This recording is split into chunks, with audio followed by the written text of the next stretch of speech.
TEDx Pixel Virtual Expo, and today, during the last day of the World Oceans Week that we're having since Monday, with different topics and segments that have been discussed. Today itself, we are looking deeper into diving and a specific discipline of diving, to be honest. And today I have the honor of having David Strike with me all the way from Australia. He stayed with us. Although it's only 4 o'clock, but it's just the fact that he's with us. I think that's cool. So just a little bit short introduction of who David Strike is. So David Strike is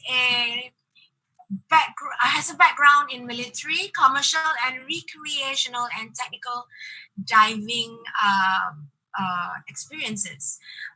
David is a regular speaker and a presenter at regional and international diving events.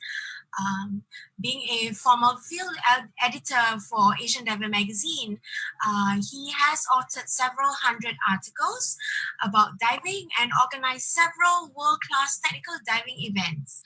He is the recipient of ADEX Lifetime Achievement Award for contribution to technical diving, and also a fellow of the Explorers Club of New York. If you don't know what is the Explorers Club of New York, I will ask him later, don't worry. Without any further ado, I would like to introduce our ADEX Ambassador of Tech Diving International, David Strike. Over to you. Thank you, Nora. I couldn't have said that better myself. Ladies and gentlemen, just bear with me. I'm going to give a presentation today. It's a very popular saying, and one that I take very much to heart. Men do not learn very much from the lessons of history is the most important lesson that history has to teach. So this presentation that I'm hopefully about to give is an historical one, but it still has a lot of lessons, both for the present and for the future. So just bear with me while I start this wonderful slides. And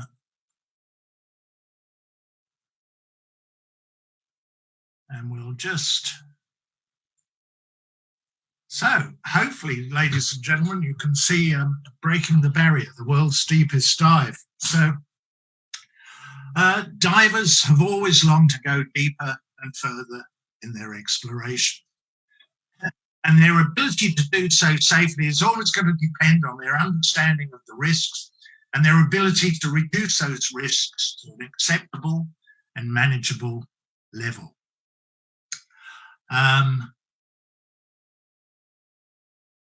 That's going to depend very much on the type of equipment, the use of their equipment, their understanding of physics and physiology. Now, while engineers and scientists have successfully worked out how to send men 386,000 kilometers to the moon, they've even worked out the logistics, how much clean underwear, what sort of sandwich fillings astronauts will leave or need for a 33 million kilometer voyage to Mars. However, they still haven't really worked out how to successfully put a man down to much below 530 meters. And the reasons for this are fairly obvious, as everyone that dives understands. The sticking point in going deep is pressure.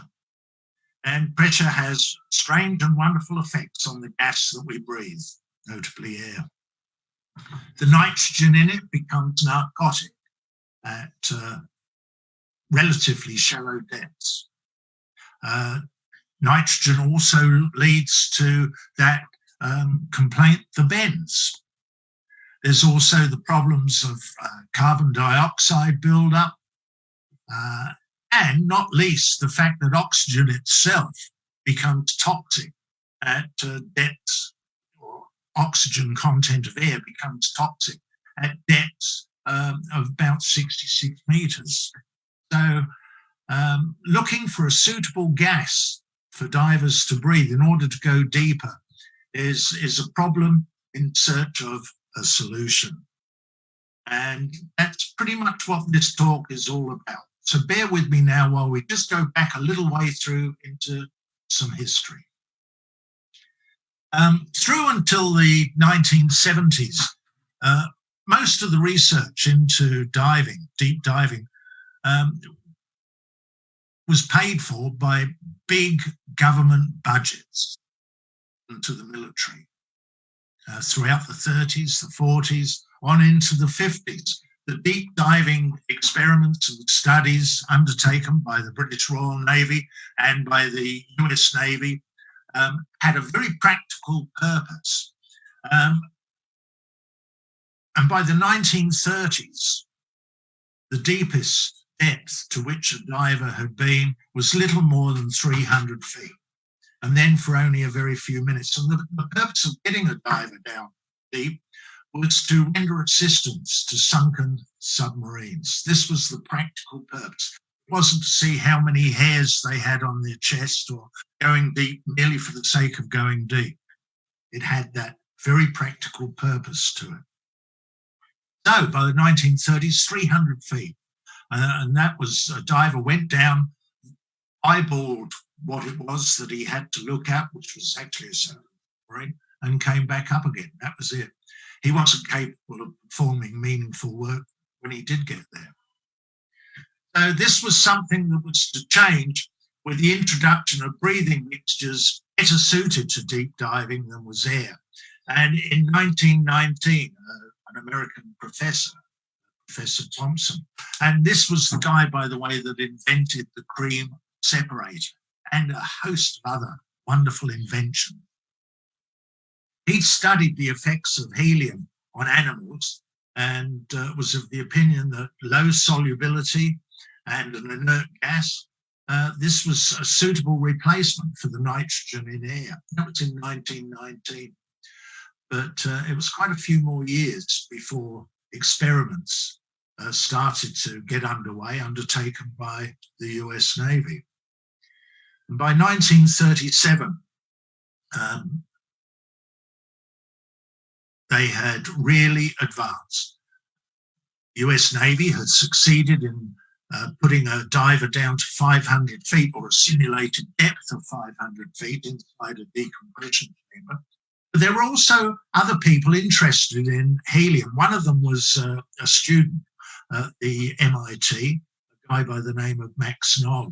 Max Knoll had designed his own diving equipment, deep diving equipment. It looked pretty much like a lighthouse with a round turret on top of that helmet that perhaps most people are familiar with. And in 1937, Max Knoll descended into one of the Great Lakes, Lake Michigan, to a depth of 420 feet. A phenomenal depth. And it was a fact that possibly led to him being the very first technical diver. That's a newspaper cutting from the Boston Globe in 1934 when he was practicing. And he was invited to go on a research ship called the Seth Parker around the South Pacific. But came back in 1937, performed that deep dive to 420 feet. That record was later matched by the US Navy, I say later, the same year. They went down by another 20 feet to 440 feet. So no longer suffering those debilitating effects of nitrogen narcosis, US Navy divers were able to perform meaningful work at depth. And this was something that really useful when in 1939, the submarine, the USS Squalus, Navy divers were able to go down and help rescue the surviving crew members and ultimately salvage the submarine from a depth of about 230 feet. Now, while this was going on in the States, the British Royal Navy also began its own program to see how deep they could get a diver in the event of deeper submarine sinkings, in particular, driven by the Squalor sinking. And also the fact that during the war, a number of submarine crews trapped and dying. One of the big problems that Britain faced, however, was a lack of helium. Helium, the only known helium wells in the world at that stage were in the United States, and an act of Congress had forbidden the export of helium to Germany. They were frightened that Germany might build zeppelins and float across the Atlantic and bomb the eastern seaboard cities. So they were quite guarded about who should have their helium. And Britain had acquired quite a quantity of helium under the wartime Lend-Lease program. This was a program introduced by Roosevelt to bring food, oil, and wartime materials to countries that were allies of the United States, and with the understanding that after the war, the US would. Britain had this small supply. However, being British, of course, they wanted to do things their own way, so they dispensed with the US Navy helium helmet and used their own C.B. Gorman injector helmet, which interestingly was essentially a surface-supplied rebreather. But it still performed the same function, allowed a mix to come down, the diver to go deeper than was ever the case on it. And at the same time, they also started to use a submersible decompression chamber. Now, the submersible decompression chamber is a wonderful device. It was to help alleviate all the problems of in-water decompression after a deep dive. A steel cylinder with a hatch at the top and a hatch at the bottom. Inside the chamber would be an attendant. The chamber could be lowered to depth, no deeper than 300 feet, but probably around about 260 feet. And it would be supplied with gas from the surface. And the gas pressure inside the chamber was always higher than the surrounding water pressure. So the bottom hatch could be opened, ladder lowered, and an ascending diver could climb up into the chamber, helmet removed, hatch could be closed, and they could sit there drinking coffee, eating sandwiches, telling dirty jokes while the chamber was hauled up onto the deck. And they could carry out their decompression in comparative comfort. So in 1948, with the dwindling supplies of helium left, Britain was involved in trying to see just how deep they could get a diver. And there were two particular Navy divers that went almost head to head, they're great friends, but one would go a foot deeper than the other, and the next one would go a little deeper still. Petty Officer Soper and Petty Officer Bollard were the lead divers, attempt to see how deep they could go. And with just sufficient supplies of helium left for one last crack at a deep diving record depth, Bollard won the draw and he was chosen to go down. Small digression here, just before, while they were getting ready for this deep dive, on board the ship, all the hoses were being tested, pressure tested, and sadly, with 300 pounds of pressure going through the hoses, a number of them kept bursting while Bollard was there. Now, you can imagine what would happen if a diver down at depth, all of a sudden the hoses just burst. He wouldn't be a very happy person. So it speaks volumes for just how cool-headed Bollard was, that he just ignored this, smiled, and it came time to dive. donned the gear and hopped in the water. He set a depth record of 540 feet, 1948. And that was a record that was to remain unbroken for another 8 years. It's now time to introduce you to really the star of this talk, is a guy called George Wookey. And George Wookey joined the Navy about a year before the outbreak of the war.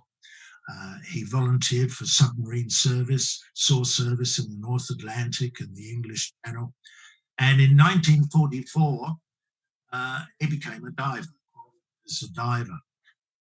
And in 48, he was commissioned, and the following year he was sent for further deep diver training on board HMS Reclaim, which was the Navy's brand new experimental diving.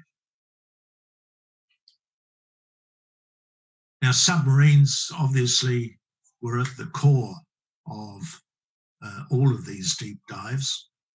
And in 1951, Her Majesty's submarine Affray. This, by the way, is a submarine. It has the sad distinction of being the last British submarine that was ever lost. 1951, 16th of April, 1951, HMS Affray put to sea on a training exercise in the English Channel. And it had on board about 75 men, 24 officers under training, a small detachment of Royal Marine Commandos, and the operational orders were very liberal. The Affray could go wherever it wanted to and chose to in the English Channel, land the commandos at a point that it chose on the southwest coast of the UK, and they could go and perform their wartime exercise. Now, the normal procedure for a submarine at sea was that it would make two broadcasts, one at about 0800 in the morning and the other at 2000 or 8 p.m. in the evening. And it would report its position, forecast depths and positions the following day, and generally what they'd had for supper, what they were looking for breakfast, just a general sort of let people know that everything's okay. So on the 16th of April, 1951, Affray made its normal broadcast at 8 p.m. or 9 p.m. that evening. It announced its forecast position for the following day. And then on the 17th of April, nothing. Now, the British Admiralty immediately sent out a signal, sub-smash, to all of the NATO navies. Sub-smash indicates that a submarine is missing, and all available ships then put to sea in a search for the missing submarine. All using their sonar devices, steaming up and down, looking for this missing submarine, the Affray. Now, taking part in that search was the Navy's new deep diving, experimental diving vessel, HMS Reclaim. And HMS Reclaim had been launched in 1948. It was based on an ocean-going salvage vessel. The design carried a crew of 84, 2 diving officers, one of whom was Wookey, and some of the Royal Navy's most proficient and qualified deep divers, people that were used to using the injector helmet with the surface supplied rebreather. Just looking at that, by the way, you can see some sails there. Just as a point of interest, HMS Reclaim was the very last ship built for the Royal Navy that was capable of carrying a sail. And a further aside, anyone that ever saw John Pertwee as Doctor Who in the series would have seen HMS Reclaim, one of the series when they were monsters. The monsters from the deep were all of the divers on board Reclaim, dressed up as creatures from the Black Lagoon, which they probably very little makeup after a. Now, After days of fruitless search, it was suddenly realised that any surviving crew members of the submarine, 4, maybe 5 days at the absolute most, after which it didn't become a search to help rescue. It became a search to find out where the submarine was, what had happened.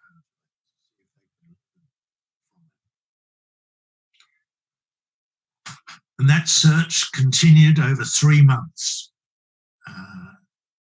The Reclaim did 161 sonar contacts. Each contact meant sending down a diver to eyeball the find to see if it was the missing submarine. And invariably it turned out to be yet another victim of World War II. Now, in the image there, you can see a diver preparing to leave the diving deck on HMS Reclaim, and there's a submersible decompression chamber ready to be lowered to and you can also see quite distinctly the rebreather attached to the helmet. Also, a little bit of an aside here.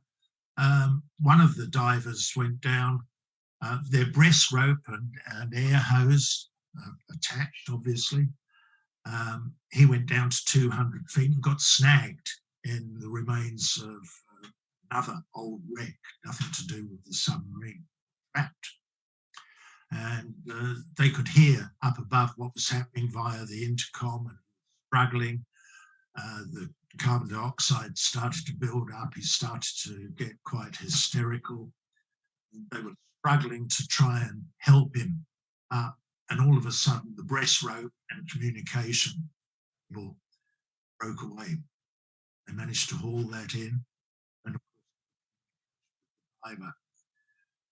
the point about the communication cable, it was attached to the helmet. So in coming loose, it might well have left a hole in the helmet. And they were starting to get quite disturbed when all of a sudden someone noticed that the diver had suddenly ascended feet first. They managed to haul him in on the hose and rushed him to the chamber, and he emerged a few hours later, none the worse for the ordeal. But with a hole in the helmet, had he not ascended feet first, he might have drowned. That's a little bit of an aside. 161 contacts, and they hadn't found the submarine. The 162nd contact, the diver went down. The current had just started to turn. They're quite strong, fierce currents. And the diver, as he was swept away, thought that he saw a shape that could have been a submarine. So, with nothing or very little they could do until slack water the following day, so they decided to trial a device that had lain unused on the deck. It was the world's first underwater television camera, a very cumbersome, very frail piece of equipment, never been used before. And when you look at it, that's my GoPro. My GoPro is better. It can go deeper and take better images. Huge device. Interestingly, they were going to lower this and see if indeed it was a submarine, a frame. This particular camera was operated by a civilian who had formerly been in the Navy, a man by the name of Buster Crabbe, who became somewhat of a legend.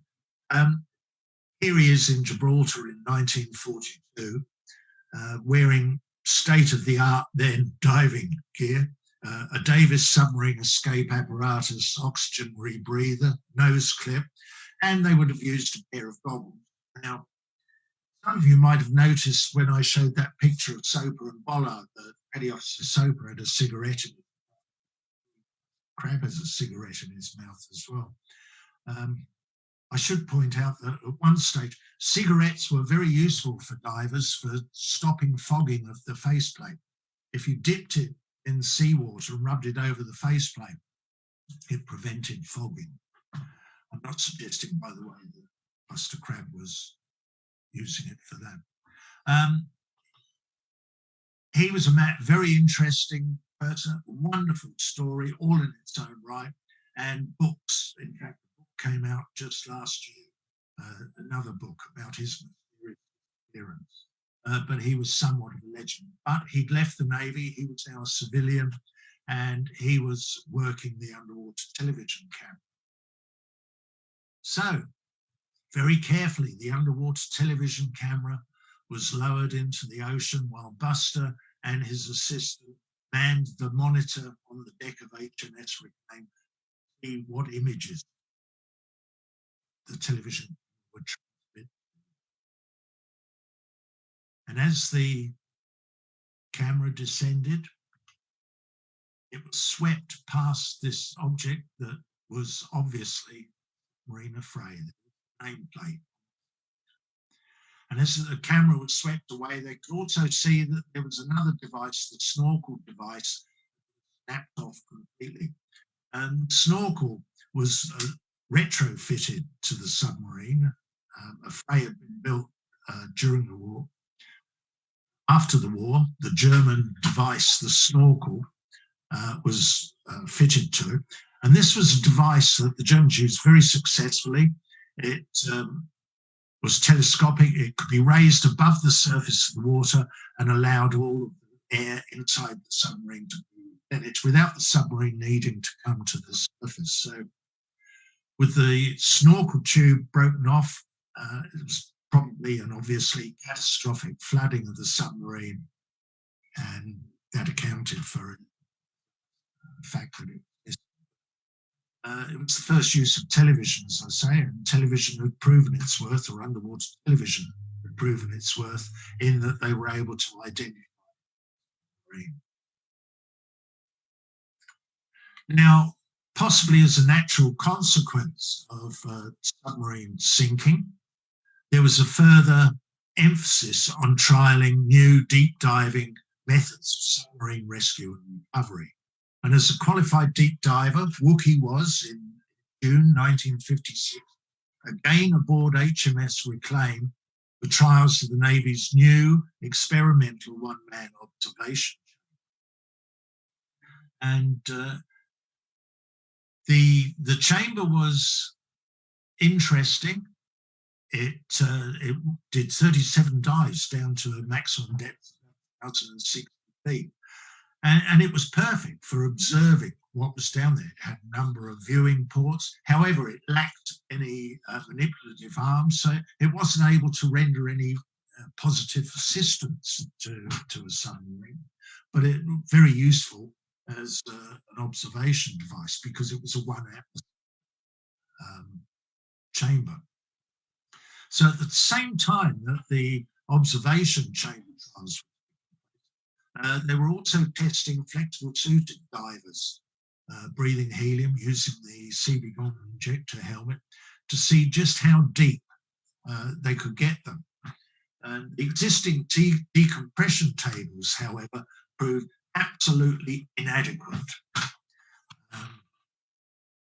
Number of divers contracted the bends, so the Royal Navy physiologists worked tirelessly to cut, change, adapt and amend the tables. And ultimately they produced a set of tables that were good for depths between 300 and 600 feet.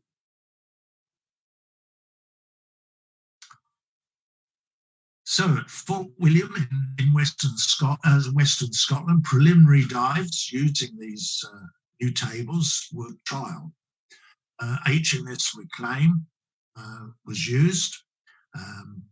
You can see right up on the left-hand side, I don't know whether I can, oh yes, if you can see my little pointer there, that's the submersible decompression chamber. HMS Reclaim has 4 mooring anchors, 2 at the stern, 2 at the bow to hold it steady. And despite bad weather, the loss of one of its anchors, the trials had been very successful for William, but in order to get deeper water, HMS Reclaim set sail for Osterfjord in Norway, where they could do carry out the deeper diving trials, see just how deep they could get a diver. So on the 11th of October, HMS Reclaim arrived in Osterfjord, moored. It lost one of its anchors, by the way, so it only had 3 anchors, but it moored successfully in deep water. And the first divers to go down to a depth of 450 feet, the diver went down the shot line to 450 feet. Submersible decompression chamber was lowered with an attendant in it. The diver ascended from 450 feet to the chamber. The hatch was closed. Chamber brought back to the surface, and both the diver and the attendant in the chamber, which bear in mind was also under pressure, both of them contracted. So, overnight, on the 11th of October, the Navy chief physiologist once again worked tirelessly to see if they could tweak the tables to produce something that was bigger. And on the morning of the 12th of October, the weather had moderated and the trials continued. So the workbench was lowered down from the bow to 450 feet at the end of the shot line down which the diver would descend. The divers went down, carried out work for about 10 minutes on the workbench, commensurate with the sort of work that would be done in rendering assistance to a sunken cables, etc. The diver ascended back into the chamber onto the deck of Reclaim, and wonderfully, well, neither of them had the bends. So the tables had obviously worked for a pair of divers. So, with a small window of opportunity left, it was decided to go directly to 600 feet, if they could put a diver down to 600 feet. The workbench was lowered to 600 feet at the end of the shot line down which the diver would descend. The submersible decompression chamber was made ready. That would descend down to 260 feet of the diver. And because it was now getting on to night, not that it mattered because there was no appreciable ambient light at depths below 200 feet, 2 submarine lamps were lowered, one to about 260 feet, close to the submersible, and the other down to 600, about 50 feet away from the work, to illuminate the work area that the diver. And at 7:15 on the evening of Friday, the 12th of October, George Wookey had been selected as the diver who would make the attempt to go to 600. This is another 150 feet on top of the dives that the guys had made during daylight.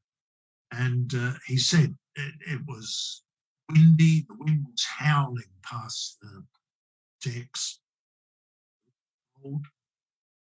At depth at 600 feet, it was about 1 degree Celsius. So all of the gas was checked.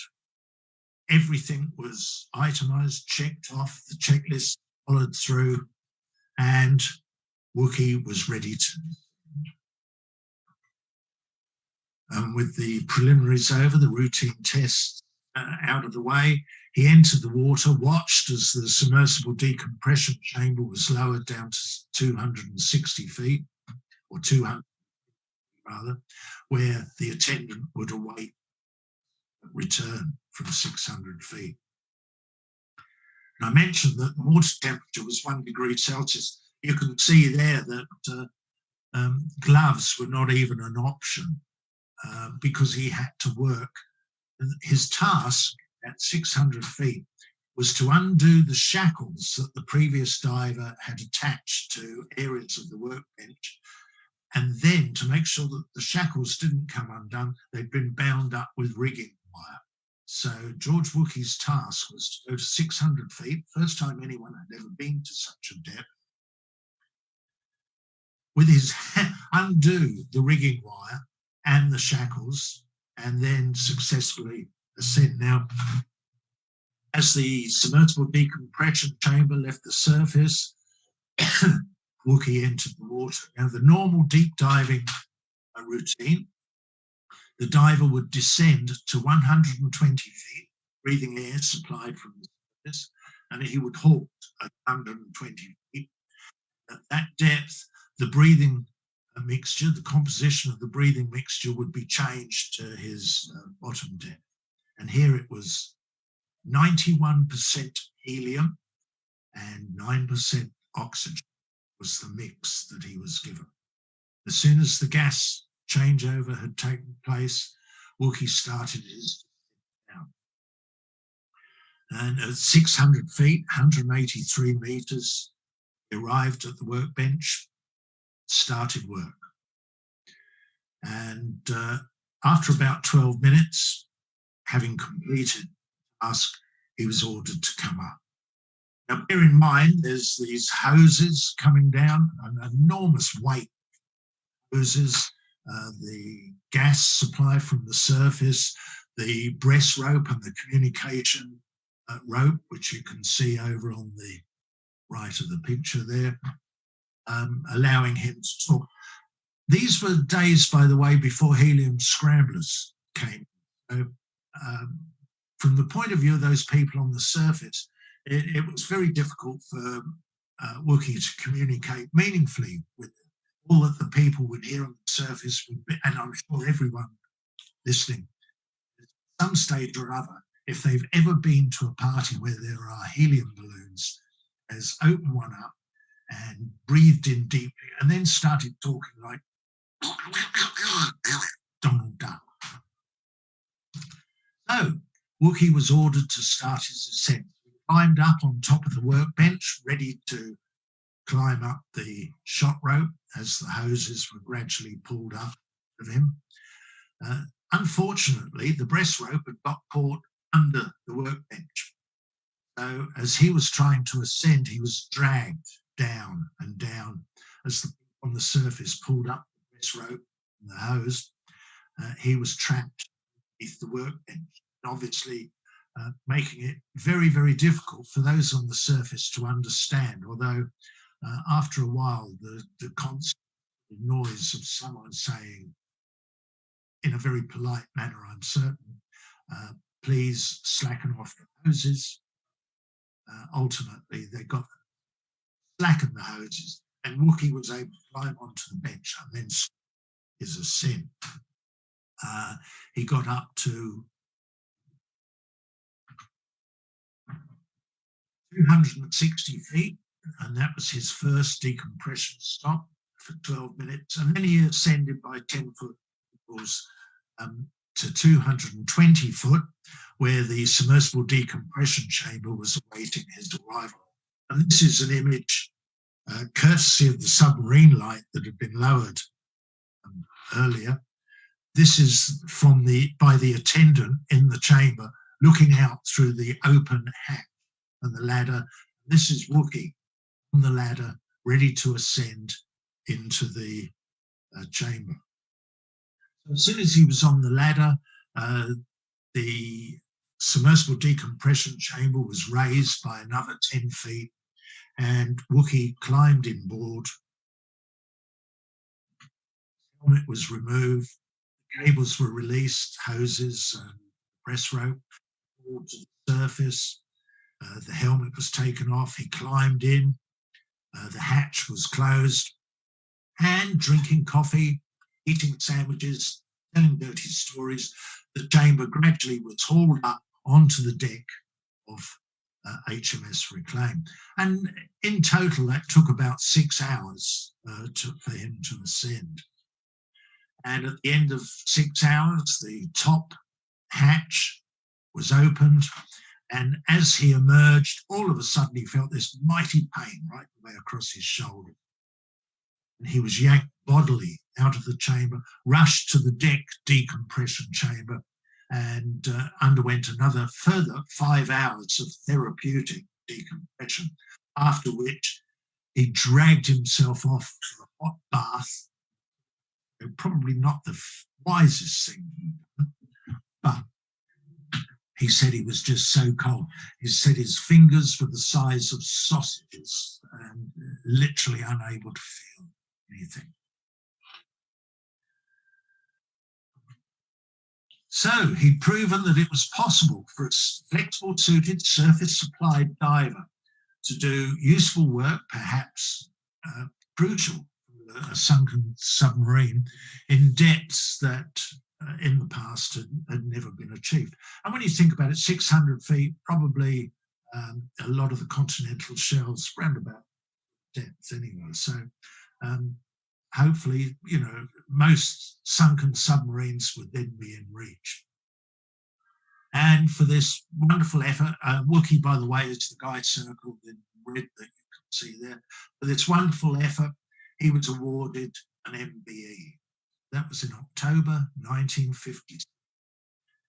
Wookie had earned himself an MBE for this magnificent dive. Interestingly, the following year, the British Navy decided that surface supplied diving was just a little too hazardous for the individual. So instead, they focused on the idea of divers operating from submersible decompression, or as we now call them, diving bells, on the end of a very short umbilical hose that could be tended by another diver who, if necessary, could also act as a standby diver. So it's a much safer system.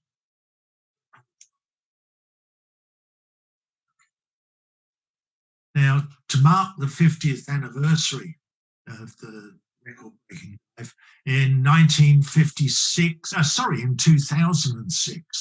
October 2006, George Wookie was flown out to Norway to attend a plaque unveiling ceremony.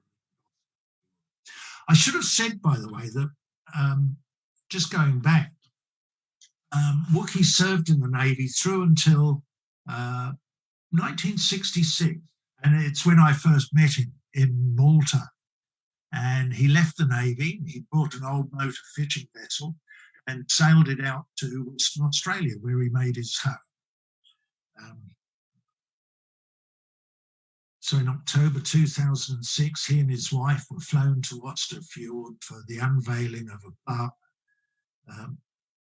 to mark the anniversary, the 50th anniversary, this wonderful record-breaking dive. And it's a dive that, in terms of surface supplied diving, has never, ever been equaled. Hence the fact that I called it at the beginning here the world's deepest dive. It's still an existing record. And sadly, George Wookie, 5 months later, died at his home in Western Australia, but certainly a most remarkable man.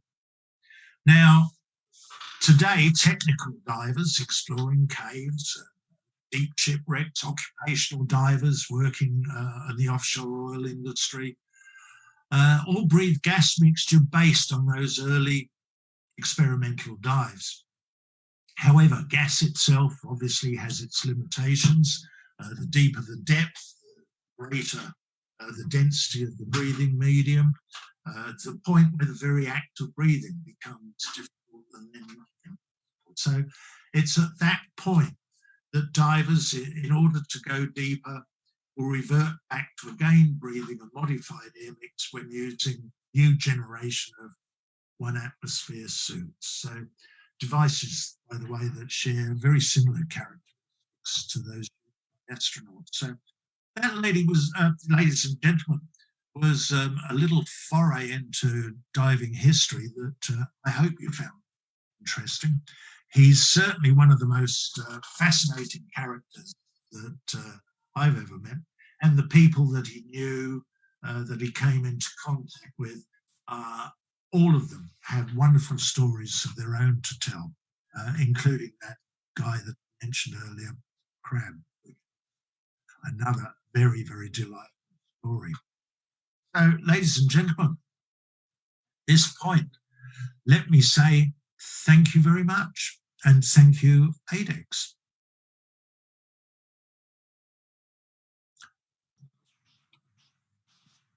David, thank you so much for your sharing.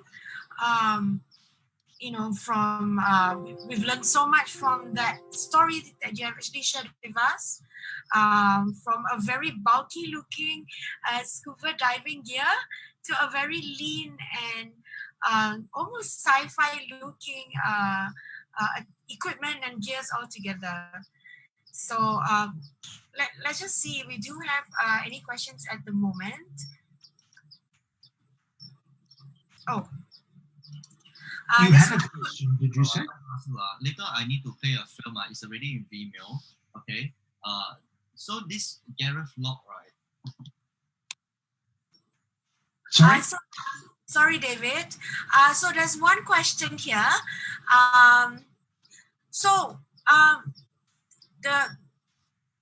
The question goes, have you ever tried yourself diving wearing the first range of scuba diving attire? The first range of scuba diving attire? Yeah, those really bulky looking one. Have you ever tried them on? Yes.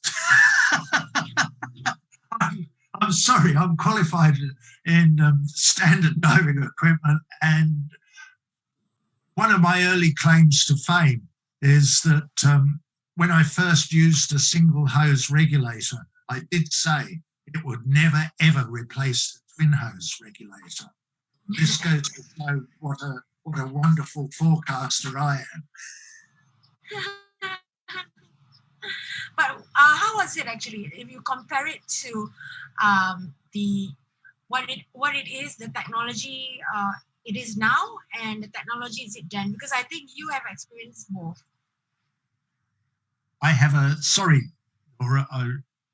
So how, I mean, like in comparison to what it was before and to what it is now, what are the differences in your opinion? Fortunately, over a number of years, science and engineering have combined to make equipment much more user-friendly than it ever was.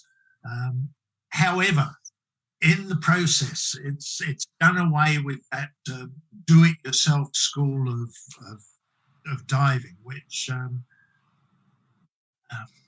carried a lot of inherent dangers. So now the equipment itself is just so much, it's just beautiful. In fact, to put that into some sort of perspective, Hans Haas used to dive with an oxygen rebreather. He tried to dive again using that same rebreather much later in life, and he did make the comment that he wondered how it ever supported meaningful life. And for those people that have ever gone back to old pieces of equipment that they might hold in their garage, much like myself, trying to breathe on some of them, you do wonder how it ever supported meaningful life. And when I talk about meaningful life, of course, I do mean my own. The equipment is just beautiful. And of course, we progressed from just open circuit equipment now to the semi-closed equipment and the closed circuit rebreathers that, once again, science and technology, or scientists and technologists have combined to produce equipment that is designed or intended to keep the user alive. It's just wonderful stuff that's around. There is no comparison. It's like saying, well, you have a choice. You can drive this Porsche, or we'll give you a horse and car. What would you prefer? And I mean, fairly obviously the horse and car, because no. but it's that sort of, that's how much things. I hope that answers that question. Yes, it is. It does answer that question, I think. Once again, David, when we're having a good time and we're having a good storytelling, time always gets the better of us. So we're almost close to the end of the session. Once again, I'd like to thank you so much for your time to join us today to end off our World Oceans Week celebration. Nora, I'd like to thank you, Elle, France and John, and indeed the whole team there. You have done a magnificent job over the past few weeks, doing all of this together. And I really do take my hat off to you all. And having said that, I'm about to leave and go and have a drink. I'll toast your good health. Yes, do toast to us, please. Oh, and I will. And I shall see you next week. Yes, we'll do. Thank you so Okay. much, David. See you. Thank you. Bye. Bye.